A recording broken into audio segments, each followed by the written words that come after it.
Hi everyone, welcome to PATalks episode 49. We are so excited about today's session. We have invited Portuguese architect Mariana Cabugueira to join us from London. Mariana is an urban designer and also a senior architectural designer at Zaha Hadid Architects. She graduated from AADRL Architectural Association Design Research Lab in 2017 and joined Zaha Hadid Architects. Since then, she has been a member of the competition cluster where she is in charge of offices' high-end design projects. She was a member of design team for award-winning projects such as Navi Mumbai Airport, Western Sydney Airport, Chongqing Terminal 3B, Beijing Exhibition Centre, and most recently Shenzhen Tower C. Also, Mariana is going to lead a studio workshop at the PAACADEMY with the topic of MetaStudio starting in mid-May. You can check out the details for this studio from the link in description.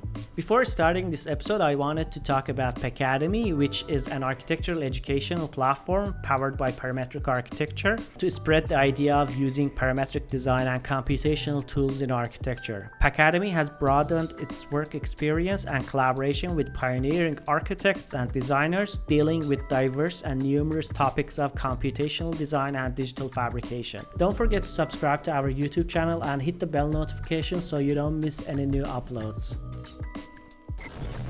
Hi Mariana, thank you so much for joining and welcome to the show. I'm sure many people know you from social media and especially on Instagram. Can you talk a little bit about your background? Where did you study and how did you become an architect? Okay, so I'll start from the beginning. So I am Mariana. I'm Portuguese. I'm an architect. Actually, I'm an architectural designer.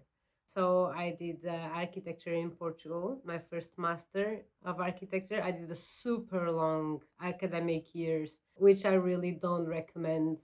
And I think it really shows how it was not enough what I was learning, and it was not exactly what I wanted from architecture. So that's why I studied for 8 years, unfortunately. So I did my first master in Lisbon in Portugal, and then I studied in Milan for a year, and then I had to move to London. And I say I had to because I felt like there was a lot more to architecture than what I was learning and what my graduation taught me in Portugal. So I moved to the UK, Which year is this? which I was 24 when I finished. When I was in Portugal, I finished graduate my master. I think I was 24, 25. So, and now I'm 33. 2013, 14? 2013 or 2014, something there, yeah. And then, so you know, more or less the kind of universities. I think they are still like that nowadays. It's very Le Corbusier, modernism, architecture stopped in the 60s or in the 70s, at least in my case. It kind of did. But then in reality, what happened to architecture, it was very interesting from the 80s onwards, right? All the CAD, computer aided design, and we don't learn this in our traditional universities, right? Any of these, so all the Greg Lins or the Peter Eismans or the Frank Gehry's or Zaha, or all the revolution in technology that helped architecture. We stopped in Team 8 and Le Corbusier, and then we are using CAD on the side. So we are missing this gap. So I moved from Portugal to, I was kind of a bit of a different student in architecture. I was more plastic, and I believe that the form had a responsibility in architecture and in culture. And it's very hard to explain this when you are 20 something. Actually, you come off as like a bit too different or kind of like an outsider when you believe in form so much. So I left and I looked for another school, like a post graduation or a PhD. For it was like whatever could help me to give me the skills to do design in architecture, and to teach me what happened to the kind of architecture that we know these days, like Frank Gehry's, Peter Eisman, Lipskin, and all that. So I looked for these schools, and I looked for Columbia School, MIT, IAC as well, and then I landed in Architectural Association, so this mega school in London, where Zaha had been a student before, and Oma Remkulas as well, Peter Cook. So all of these guys, they studied in the AA, so there was something there. I remember looking online, and I was like, this is, I mean, there's something here, and I decided to go, yeah, to like travel on my own and to just go there and experience their open day. They were doing this open day where they show all of these courses they have, which is like something I really kind of recommend to students to do. Like if you are interested in a school, just look for their open day and just go like for a whole day and understand what's happening in there. So I went there, and it was exactly on the same day as the Design Research Laboratory, so DRL final presentations. And it was really funny because like all of these people were walking around it, these crazy models, like super crazy. And I was really not used to that. I came from a very traditional school. So I was like, what is happening? So I followed the models basically, mega prototypes, like super technological. And then I got in this huge auditorium, like pitch black auditorium, and it was full of people. And then Patrick Schumacher walked in, and I will never forget that. Patrick Schumacher walked in, and I was like, whoa, where the hell am I? Where am I? And everyone like, Patrick, we are putting the panels on, and he's like helping putting the panels on, and then they start talking, and it was Patrick Schumacher's studio presenting. And they started talking, and listen, my God, it was like everything I was saying in Lisbon in DRL was like 10 steps ahead. It was like everything was correct, but there's like another 10 steps that it has been done in architecture. So I felt at home. I felt like this makes complete sense, especially that the city has a DNA, like the city can evolve. And there is like this combination between technology and architecture that we need to kind of take part of it. And we have the responsibility as architects to take a part of it. So that's kind of how I landed in the UK, and it's been 7 years. And from the DRL, I joined Zaha. So you started studying your second master's degree at AADRL. What did you find differently at AADRL that there was not in any other school?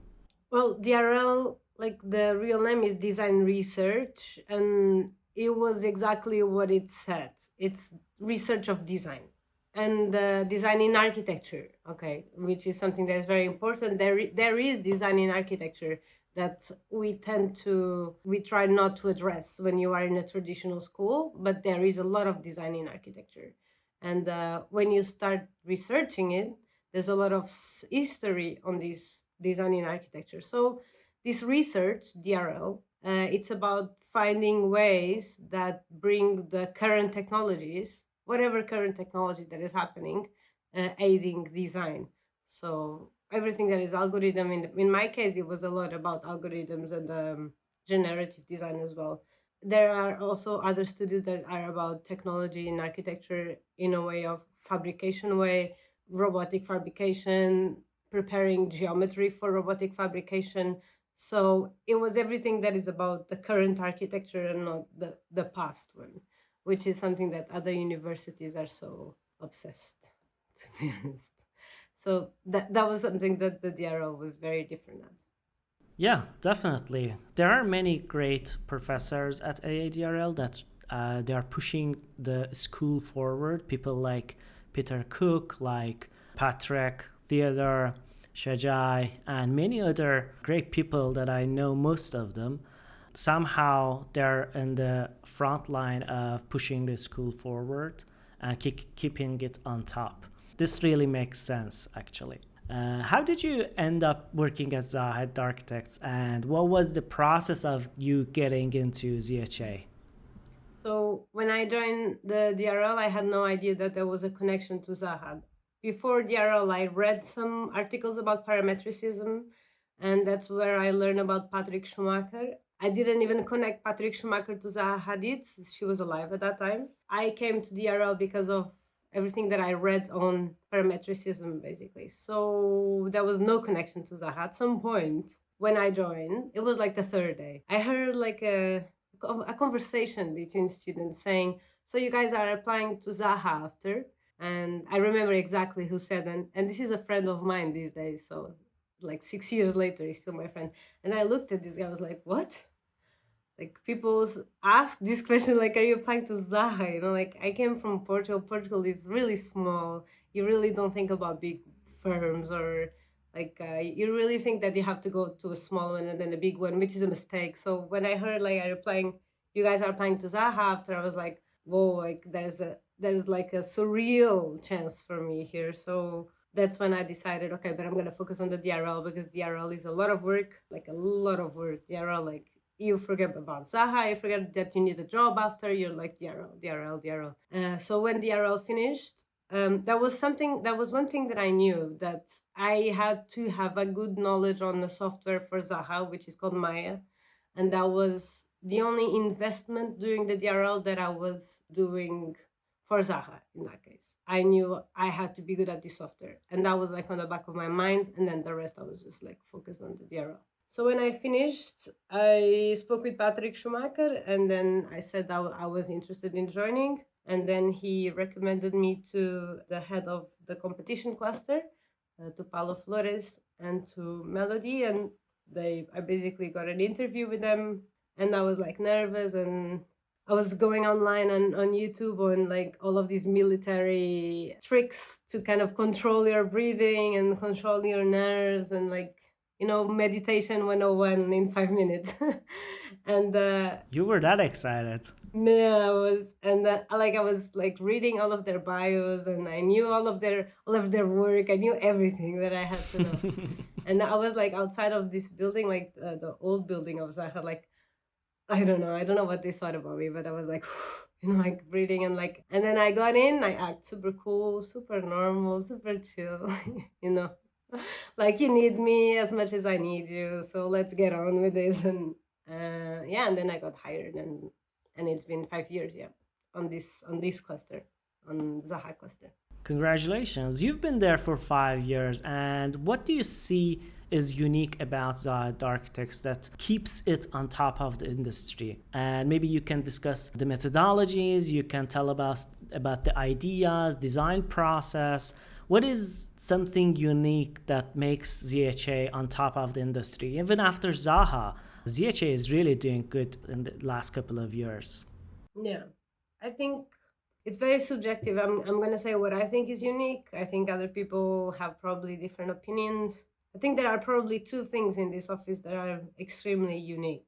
The first thing, and I think it's one of the most important ones, is Zaha Hadid Architects can really afford to have the best designers and the best architects working in the same office, on the same floor, with the same softwares, on the same projects. And that's not very common. So they have the best of the best working together and learning together. And you understand that how important that is years on. Just very later on the game, you understand, okay, this office is what is running behind. I mean, what is running in front is important. All of these front people are important. What is running behind is a diamond.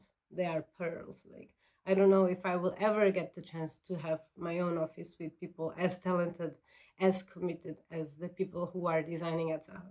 So that's the first thing. And then the second thing is the knowledge that is running there, because they started building for so long ago, like say 40 years, 50 years, let's say.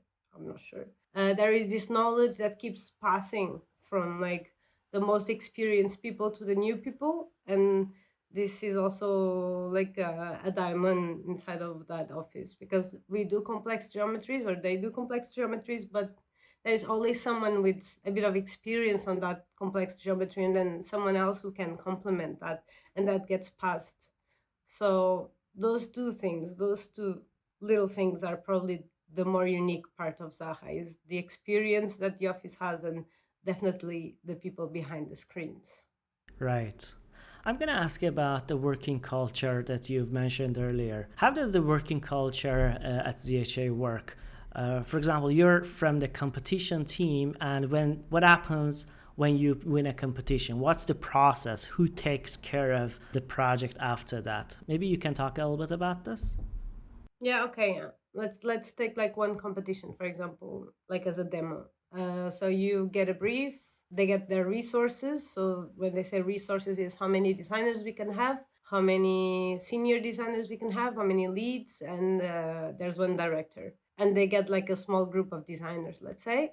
And sometimes they get also people from planning, so other designers from a little bit more the 2D world. So we bring the 3D world and then the 2D world, and let's say we are a team of 10, 6, okay. And this all depends on the resources that the project has, that this competition has. If it's paid competition, if it's not paid, how much the office is like, how can I say, how much the office is interested in invest on this competition.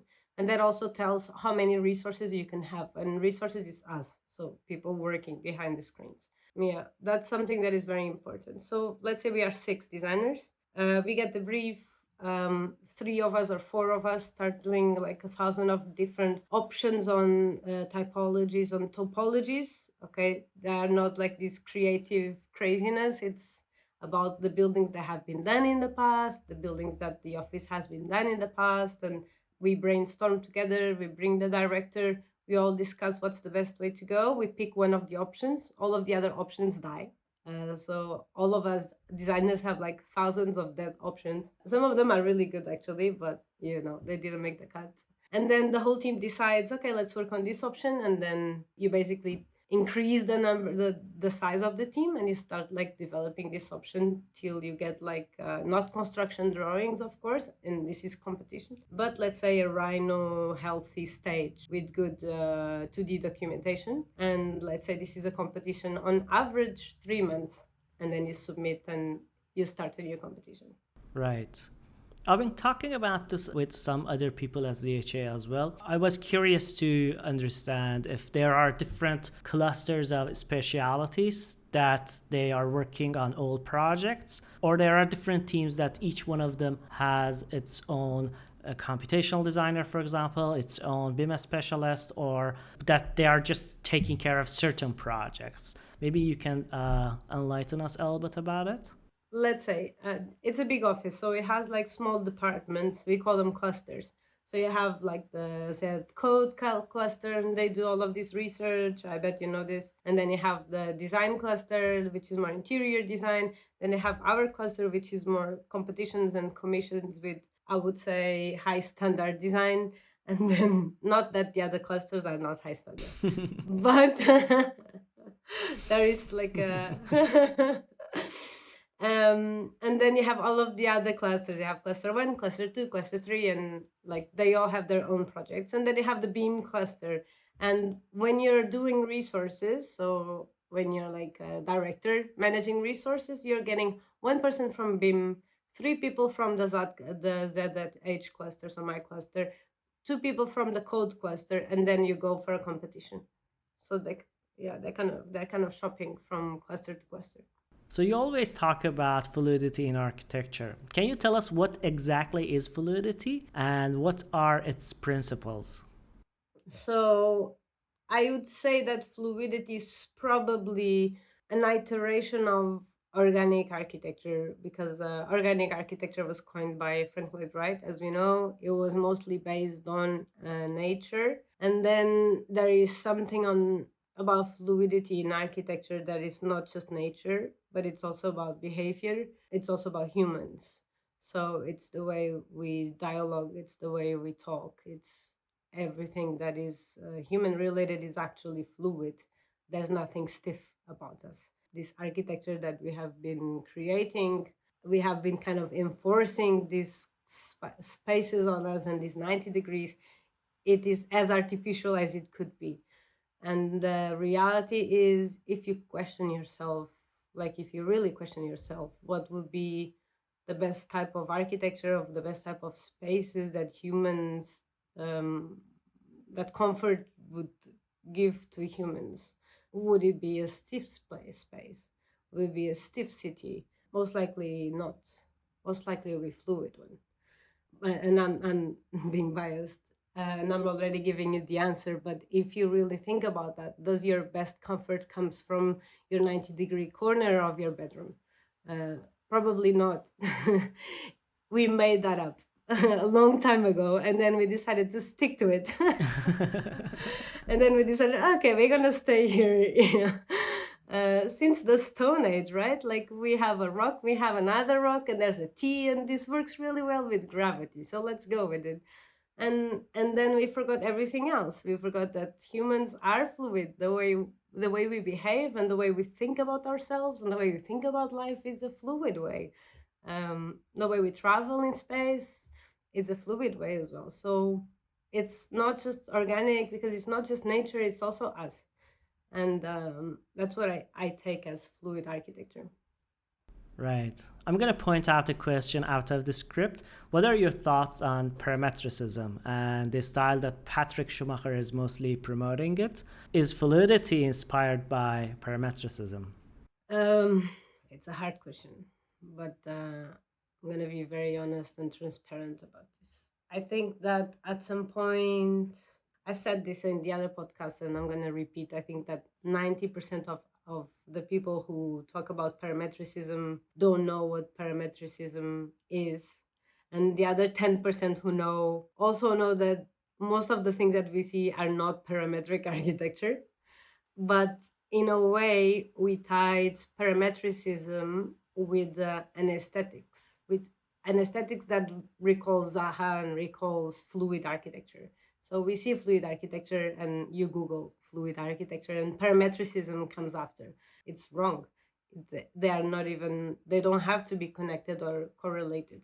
I think in a way, parametricism was a way to create a fashion and a trend that is tied to a specific aesthetics, sometimes wrong, sometimes correct, and that is almost superficial. But we always like to put things on in boxes, right? Even the way we study history, all of these isms, right? The modernism and the constructivism, all of these isms are basically just boxes where you put something aesthetic that you recognize visually and then you say, oh, this is definitely modernism. And then Patrick is kind of trying to do the same with parametric architecture, parametricism. So he's trying to put everything that is contemporary in the parametricism box. And it's very useful for us to say, oh, this is definitely parametric architecture. But in reality, parametric architecture means that you use parameters, and sometimes I'm not using any parameters. I'm just doing free modeling, and it's fluid architecture, and it's definitely not parametric architecture. And people look at it and they say, this looks like fluid architecture, it looks like Zaha, this is definitely parametricism. And it's I know it's not. And we just let it pass because it's easier. Right. I mean, there are many architects, at least the ones that I have interviewed, they totally disagree with the ideas of parametricism as a style and disagree with Patrick Schumacher. I mean, I really love Patrick, but... Patrick. Right. I'm sorry. I mean, I really love Patrick, but there are many disagreements from other architects about his thoughts on parametricism. Basically, parametric design is a tool, and we've been doing it since the beginning of the time. Parametric architecture, it's impossible not to do parametric architecture. Everything that we do, it has parameters, and we care about these parameters. After the emergence of computers and the rise of computers, we were able to define more parameters into the computer environment to analyze, to calculate, to optimize the form, the shape, the environment. But putting it into a box, it's something that is different. Yeah, it helps them, but then it also creates a lot of confusion, especially on students. Like I have students reaching out and asking me, can you teach me how to design parametric architecture? And I'm like, no, because I don't do parametric architecture. So do you want me to show you how to do free modeling? I can do that. Is this what you're looking for? And then I send them the image, and then they're like, yes, exactly that. I'm like, but the parametric architecture, parametricism is wrong. It's like, it's semantics. It's not correct. That's right. It's a box. Probably in the future, it will be a very useful box. And nowadays, there are many other softwares that are being emerged with design and architecture. For example, Houdini, Rhino, and Grasshopper were around for some time. Revit, Maya. What kind of digital software do you use in your daily practice, in your daily design life? So right now, I think there's no secret that I'm focused in Maya. And I'm focused in Maya from all aspects, not just because of the outcome, but Maya has a lot of interest for students to learn, to be accepted in different offices, and for offices to get students with good skills on Maya. So it comes with a lot of little profit. So in a way, personally, I like the way Maya allows me to do the architecture that pleases me, in a very simple way to say it. And then on the other side, there is this interest that I think that the students will probably have to know it and to apply it and increase their skills and join offices that are like bigger firms, for example. So Maya and Rhino are like my best softwares right now. Right. In about 2 weeks from now, you're going to lead a studio workshop in our academy, which is called PAACADEMY, with the title of Fluidity Studio. Can you tell us what is this studio about and what will be the key takeaways of students from this studio workshop? So basically, MetaStudio and MetaFluid Studio is exactly this opportunity that we have to do the fluidity and the fluid spaces with no, let's say, additional costs that the reality comes with. And that's exactly what the studio is going to explore, is a cyber urban environment, so a virtual city that is fluid, and that doesn't mean just curves. It means that the way you travel through the city is a fluid journey, and we will be exploring that in a virtual scenario, in a virtual incubator, basically, with no costs at this point. And it's also a studio because it's kind of researching how can we be part as architects on the Web3 or on metaverse. We do have a responsibility, and it's also fun for architects to be part of what is coming, and not just for 3D artists and game designers, while a lot of architects are kind of questioning the Web3 and questioning the metaverse. We have a lot of game designers already taking place and already taking the advantage of this situation. And we are architects. We are one of the best creating spaces, to be honest. So we should be the first ones getting there. And I hope this studio kind of helps these students to have a step on it already. Yeah, right. We're really looking forward for this studio workshop because it's almost 2 weeks left to start. We filled up all the seats actually. We have opened extra 4 seats. They're full now as well. Generally, PAACADEMY tries to show the ways that pioneering are pushing forward.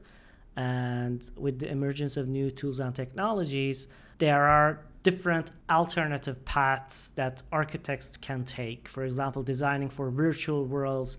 It was not common maybe 10 years ago. It was not common 4 or maybe even 2-3 years ago. But now being a meta architect and designing metaverse environment is going to be common.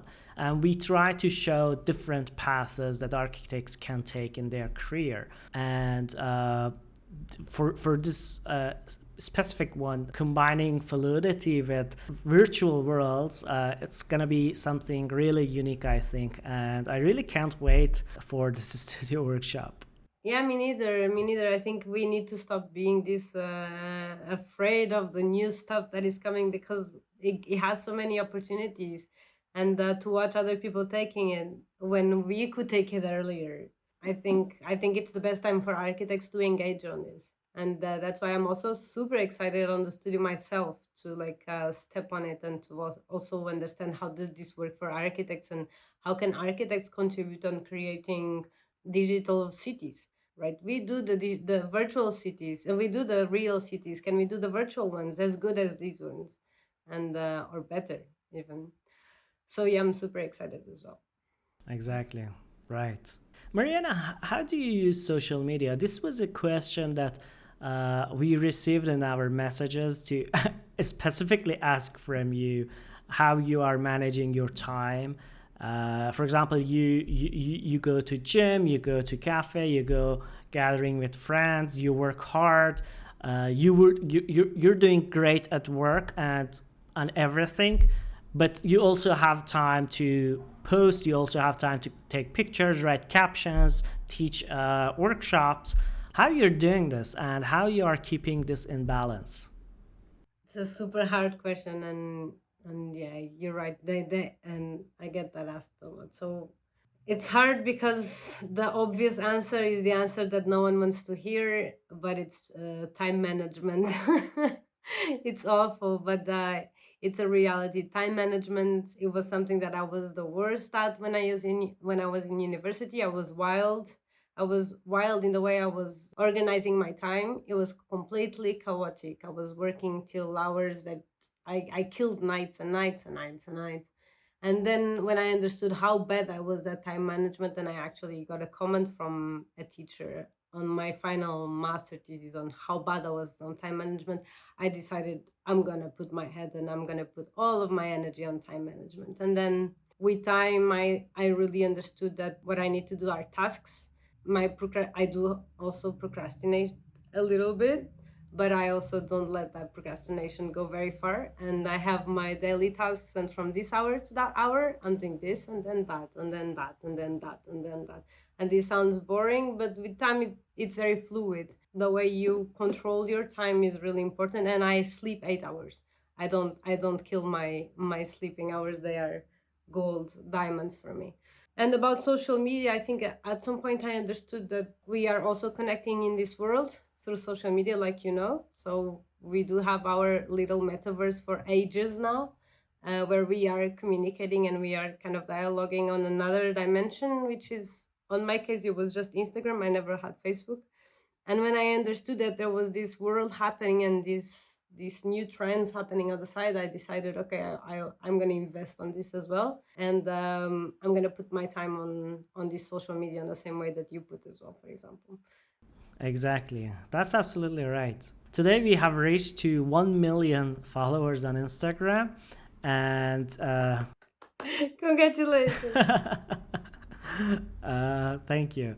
We did start it from 0 followers actually in 2016, and now it's 1 million after 6 years and 1 month. We are now 1 million. Imagine when you open the Instagram account and you have 1 follower. 10 friends, your mom. I see. I can imagine. Yeah, right.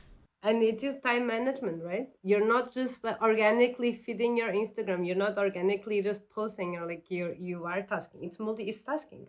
It's management. You need to put a lot of time, and it's not just Instagram. We have website, we have LinkedIn, we have Pinterest, Twitter, Facebook. These are all very complex stuff that you need time management to do all these things together. And without time management, you can't even post just daily on Instagram. I totally agree with you. And without time management, it's very hard to manage. I agree. Yeah, I agree. Which one of ZHA's projects are your most favorite ones? So actually, my favorites are from this book that I don't think it's published and I don't think it can be published, but it's called The Unbuilt. And I saw this going around the office. I saw it on a PDF. And the unbuilt projects of Zaha are like the best projects the world will never see. And they have projects that are absolutely like heartwarming. It's the unbuilt part of Zaha is really like. But they were on press, right? We have seen them definitely. Which one of them you like the most? The ones that you have seen that I think it's undoubtedly one of the best of Zaha is the AADRL Center, so the Baku project. So the one that has like the hair wave. I call it the hair wave. And then specifically, I think that project did like a favor to architecture. Definitely, it really raised the bar to architects. Whether you like it or not, this project raised the bar. Definitely one of my favorite ones. And then definitely the concert house inside. That's my favorite. Exactly. Which project or competition that you have worked on represents the best of your architecture? So probably. Let me guess. C Tower? Yeah. Yeah. In office, I can't say not the tower because I've been investing my lifetime on the tower for like a year to a year and a half. So I can't say not the tower. So Tower C is, yeah, Tower C probably has a lot of me in there. And then there's another project that we didn't win. And that one has like a very bit of my heart because it was my design sketch and it was an airport for Saudi, King Khalid's airport. We didn't win the project, but the design was completely from the exterior sketch was from my imaginary. And that project it has my heart. It died. It's like in the cemetery of projects, but that project, it really has my heart. Awesome, great. Are there any other architects that you inspire from their work, living or not living, except Zaha? Yeah, that's a hard one because I'm going to be honest, I never had idols and I never idolized. I think probably Zaha was the only person that I almost idolized. So I always saw like the flaws in a bit on everything. And especially after joining Zaha, you understand that behind the office, there's like the designers, and probably there's like, even inside Zaha, I have like two people that I'm like, I worship. They don't know though. They will never know. You don't want to mention their names? No, no, no. But they are behind the DNA of the project we see, and they are really. So it's hard to say like this architect or that architect because it's probably the designers behind them. But let's say I really respect Mayan Sum, the guy who left Zaha for MAD, and he basically, I think he's doing something new. He was clearly doing what he learned from Zaha in the beginning of MAD, but I think right now he really divorced from what he learned from Zaha, and he's testing something new in architecture, and I really respect that. So probably MAD is like an office to be looking at. Absolutely, right. Maya Song is one of definitely my favorite architects as well. We have interviewed Maya Song in previous episodes, and he's very inspiring architect, and I really love his works. Do you read any books? Any recommendations? Yeah, I do read a bit, and I'll read a lot, to be honest. And when I do entertainment, I like to like clear my brain. But I can recommend, let's say, like two different books. For one for students, probably the Synthesis of Form. I have it here. Notes on the Synthesis of Form. This one for students because it's about form in architecture, and it's from Christopher Alexander. He died this year, so that's also why I'm bringing this up. I learned a lot from this book, like a lot, and it was very provocative for me. And then probably for young architects or like people like you and me, and we are not just architects or designers. We are looking at, like looking at to investing in other stuff. I think this book 021 is definitely a book that is not for designers, not for architecture, but it has something different inside that I really recommend you to look at as entrepreneurs, as people interested in business. So yeah, that's it for the books. Awesome, great. In closing, what kind of advice would you like to share with young professionals and students? Young professionals, I think for students, I would say they're different. Advices for students would be, I mean, especially in the time that this topic is a bit controversial, but I'm going to be honest, I worked a lot as a student. I did a lot of compromises and I made a lot of efforts. I was 90% of the time happy with my efforts and with my hard work. This does not mean that students should be abused work-wise with all of this thing that is going on with SIARC and all that. So it's not supporting that, but I have to tell you that I am where I'm at because I worked a lot. And that's the reality. My advice for students is sometimes there are efforts that you need to make. It's not because you're comfortable and things are so easy that you're going to go so far. This is just the only advice that I have for students. And then for young professionals, I'd say this idea that like this generation that we are at is a very different generation, like millennials or Gen Z or whatever. There's this idea of joining an office and then dying there. It's very obsolete, and that doesn't happen anymore in our age, and it's not our mindset. And it shocks a lot of like the old people, the older generations. It shocks a lot that we are not invested in growing and dying in an office. We are looking out where we are looking everywhere. We have to be aware about everything that is happening, and the basis of what's happening right now from Web3 or DOA, it's decentralization of big firms to us individuals. And right now we have more and more capacity to be focused on us as individuals and have more than one source of income. We have more than just one talent. We have more than just the talent of going to an office at 9 and coming back at 7. And it's the best time for you to invest on that. And so when you join an office as a young architect, make sure that you are also allowed to invest on your other talents and make them a second source of income. Awesome, great. Thank you so much, Mariana. This was very brilliant conversation, and I appreciate your time for joining this interview. Are there anything you would like to add at the end of the conversation? It's very inspiring to see how much you grew with parametric architecture, and I also followed from the beginning, not the beginning, but let's say 5 years ago, and seeing it growing like exponentially on like an arrow like this. You were never even stable. It was up. It's inspiring even for us as well. So congratulations to the team and to you as well to take that step of courage. Thank you so much. Definitely, this was not possible to do without any hard work, collaborations, connecting, and bringing people like yourself, pioneers like yourself, to the platform and building up a very healthy community of computational design. I really appreciate your time, Mariana. Thanks for joining. Thank you. And I hope to see you soon in the future episodes again. Take care. Goodbye. See ya. Good luck. Guys, thank you so much for watching this episode. I hope you enjoyed it. Don't forget to check the MetaStudio workshop by PAACADEMY led by Mariana Cabugueira, which will start in mid-May. To check the details, just click the link in the description. Before continuing, again, I want to mention PAACADEMY, or you can call it PAACADEMY, which is an educational platform powered by Parametric Architecture to spread the idea of using parametric design and computational tools in architecture. You can register and join the live workshops or watch the previous studio workshops recordings. Don't forget to subscribe to our YouTube channel and hit the bell notification so you don't miss any new uploads. Thank you so much for watching, and I hope to see you soon again in the future episodes. Goodbye.